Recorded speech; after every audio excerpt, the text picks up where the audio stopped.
In this lesson, we will consider the events of the First World War. Later on, this will help us when we are trying to decide whether the Treaty of Versailles was too harsh on Germany or not. So, in the beginning of the war, Austria-Hungary declared war on Serbia.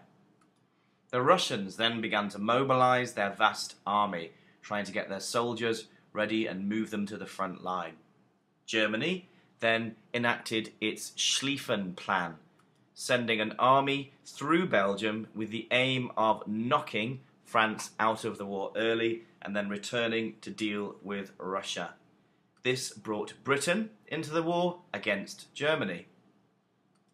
The Russians surprised Germany, however, by managing to mobilize their army faster than the Germans had thought them capable of, and so the Germans were actually left with a two-front war which they had hoped to avoid.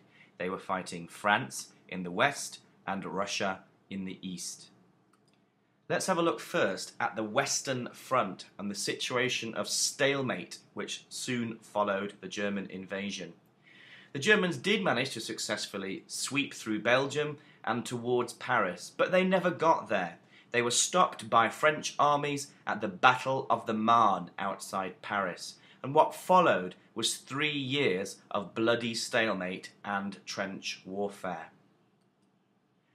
Typical tactics during this period were that one side would attempt to soften up the enemy before an attack with a massive artillery bombardment.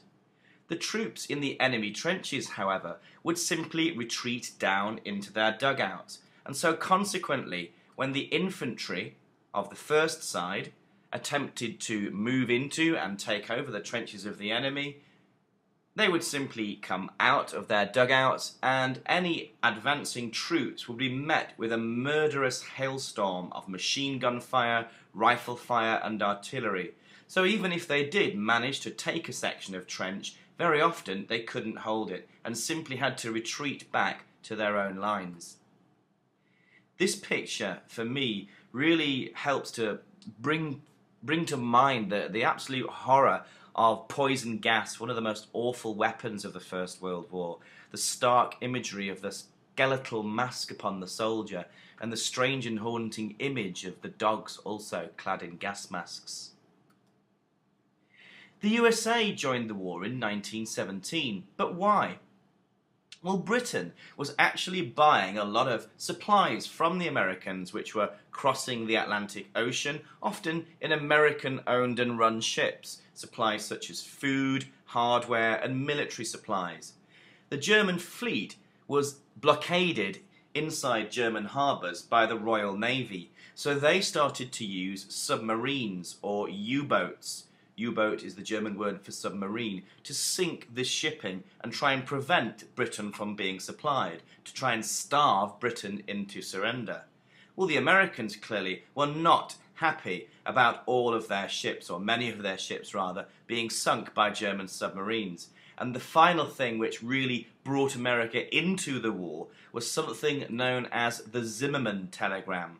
A secret message sent to the German embassy in Mexico, which basically intended to try and persuade Germany, not Germany, to try and persuade Mexico to attack the United States. And the fact of the boats being sunk, combined with the German effort to try and get Mexico to attack the USA, brought America into the war in 1917. Let's now consider the Eastern Front, and a very significant event for the 20th century, which was the Russian Revolution. On the Eastern Front, the Germans were actually winning. There wasn't a situation of stalemate. The Russians had lost vast areas of land and lost huge battles such as at Tannenberg. The German High Command also had something of a secret weapon. They sent Lenin to Russia on a secret train, hoping that his ideas of communism, his Bolshevik ideas of communism, would help to bring down the Russian government. Well, they were very successful in this. Lenin, in the October Revolution of 1917, overthrew the German government of the time and took Russia out of the war. So the Germans had effectively won in the east. They also gained huge areas of land, Lenin signed a treaty at the place called Brest-Litovsk, in which the Germans gained huge amounts of land from Russia, a very harsh treaty where the Germans, as I say, took huge amounts of land from the Russians. In the West, there was a last big German offensive in 1917 and 1918. The Germans took the troops from the east, where they'd already won, and added them to their troops in the west in a last big push, a last big effort to try and defeat the Allies in the west, before the Americans arrive in significant numbers.